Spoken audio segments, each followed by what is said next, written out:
Title of chapter 12 is Party Hardy, and this here is Penelope. She's going to read with us.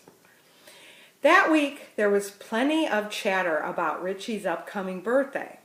All that excitement gave me a wiggle in my whiskers and a pounding in my heart.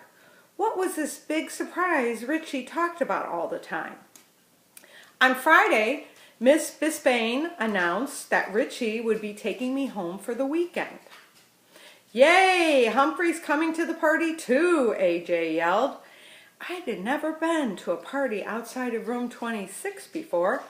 Overjoyed, I jumped on my wheel and spun as fast as I could. Boing! Og croaked. Oops! I realized that Og had not been invited to the party. What about Og? Asked Richie. Can he come too? Mrs. Brisbane shook her head. I think you'll have all you can handle. Besides, I'm taking Og home with me. My husband is working on a surprise for him. Eek! I squeaked. It just slipped out. Mr. Brisbane, whom I hadn't seen since Christmas, was working on a surprise for the frog. I could feel that green-eyed monster inside me again. I was jealous of the large lump with the ghastly grin, and I wasn't proud of myself. Richie was hopping from one foot to another like a frog by the time his mom came to pick us up after school. We're gonna party hardy, Humphrey, he shouted. Try to relax, Richie, Mrs. Rinaldi told him as we got into the car. If we're going to have this party, you'll have to calm down. The Rinaldi house was in quite an uproar that night. First of all, there were so many aunts, uncles, grandmas, and grandpas there, I wasn't sure which was which. Everyone was hustling around, moving chairs and putting up decorations in the basement or bustling around the kitchen cooking. As busy as they were, they all managed to stop and say, "Hi, Humphrey," or "Isn't he a cutie?"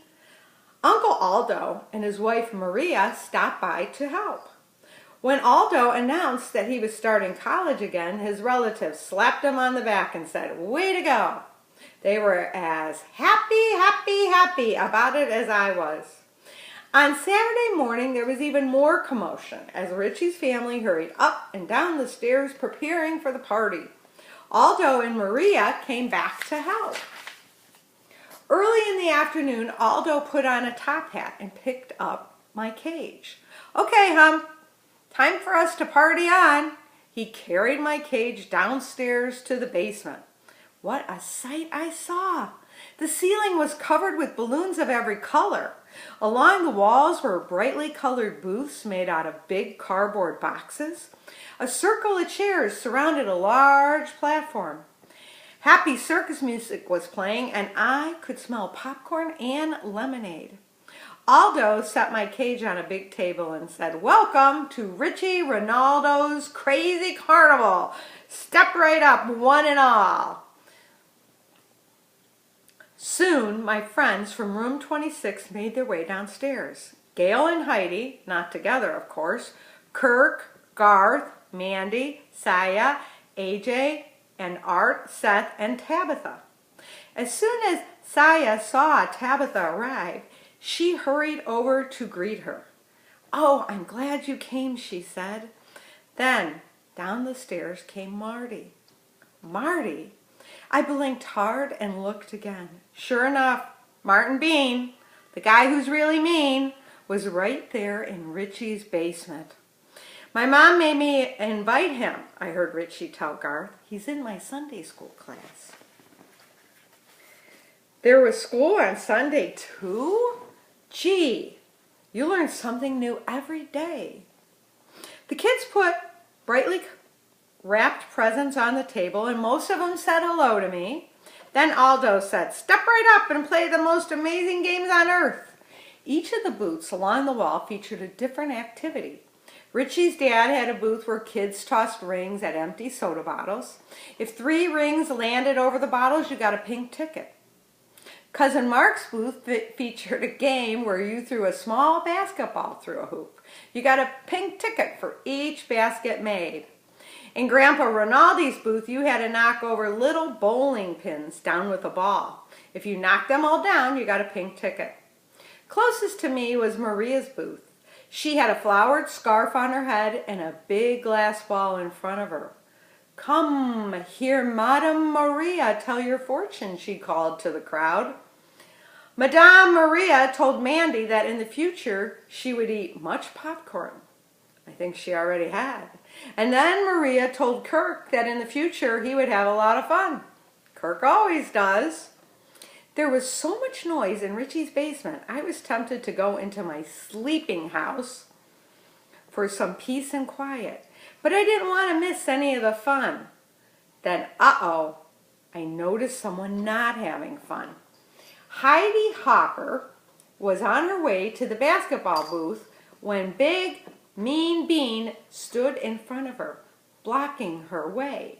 She moved to the right to go around him. Marty moved to the right and blocked her. "What's your hurry?" he asked in a nasty voice. Heidi moved to the left to go around him. Marty moved to the left and blocked her. "Say the magic word," said Marty. "Please," Heidi said in a soft voice. "Can't hear you." "Please," Heidi spoke much louder now. Marty sneered. "That's not the magic word. Guess again." Once more Heidi tried to go around him, and he stopped her.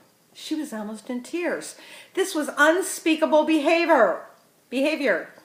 "Let her go," I yelled. Not that anyone could hear a small hamster over all the hubbub. Suddenly, Gail appeared out of nowhere. "Stop it, Marty," she said, and she pushed him out of the way. She grabbed Heidi's hand and pulled her toward the fortune-telling booth. "Come on, Heidi." Marty stood there with his mouth wide open. I could hardly believe what I had seen myself. First of all, I thought Gail was mad at Heidi. Second of all, no younger kid ever dared to push Marty before, especially not a girl. Gail's a lot stronger than she looks. "Yoo-hoo, ladies, fortune's told. Let Madame Maria tell you what your future will bring." Heidi and Gail looked at one another. "Step this way," Maria called to them. The two girls scuttled over to the booth and sat down as Maria stared into the glass ball. "You will be the best friends forever," Maria predicted. Hooray! Heidi and Gail looked happy with their fortunes, and as they walked away, I heard Gail say, "I'm sorry I said you were a cheater. I was wrong." "I'm sorry I called you a crybaby," said Heidi. They didn't seem to know what else to say until Mandy raced up and asked if they had tried the ring toss yet. The three of them scurried off to the booth. Those old gold friends, Heidi and Gail, were back together at last. Meanwhile, Marty seemed puzzled by the whole incident. He stood motionless, watching the other partygoers pairing off and having fun together. I guess Aldo was watching because he marched over to him and said, "If you need something to do, I could use some help giving out prizes." Marty didn't answer. "Or would you rather be with your friends? You do have friends, don't you, Marty?" Marty stood like a statue, staring at Aldo. "You know, Marty, if you stop pushing everybody around, people might start liking you. So why don't you come over here and do something nice, like hand out prizes?" Aldo didn't wait for an answer. He put his hand on Marty's shoulder and marched him to the prize booth. Meanwhile, Richie Seth cheered on Tabitha as he got 3 baskets in a row. Smiley the bear was nowhere in sight. After Miranda and Saya had each earned a handful of pink tickets, they headed for the prize booth. But when they saw Marty there, they stopped in their tracks. "I'm not going over there if he's there," said Miranda. "He'll probably steal my tickets." AJ and Art were already at the prize booth, trying to choose from an assortment of little prizes. Paddles with balls attached and funny cardboard glasses with eyeballs painted on them. Aldo and Marty stood behind the prize table. "Hurry up and take something." Marty said in a gruff voice. He tried to stuff the glasses in AJ's hand. Move it along. Aldo nudged Marty. Give them a chance to decide what they want, Marty, he suggested. How about a train whistle, he asked, holding up a big wooden whistle in the shape of a train. Maybe, said AJ. Paddleball is always good, said Art. I'll take that. Good choice, Marty mumbled. I'll take the whistle, AJ decided. Thanks. You're welcome. It sounded strange to hear mean Marty Bean say those words. Kirk rushed to the prize booth with a handful of tickets. Well, if it isn't Kirk Marty stopped himself before he finished. Kirk, the basketball king, said Aldo. Pick a prize. Kirk had enough tickets to get a flower with a bulb attached that could squirt water. Good choice, said Marty. His voice sounded different. I guess he wasn't used to saying nice things. At last, Saya and Miranda, who had been watching Marty, finally came forward, clutching their prize tickets. Ladies, come get your prizes, said Aldo. Marty will help you. He likes to help, right, Marty? Here are some key change, Marty told the girls as they nervously stepped forward. Or maybe you'd like this tic-tac-toe game. Miranda and Saya were obviously surprised that Marty was acting like a human being is supposed to act, but they handed over their tickets. Thanks, Marty, said Miranda, taking the keychain. Aldo grinned. So did Marty. Everybody was having such a good time. I was tempted to open the lock that doesn't lock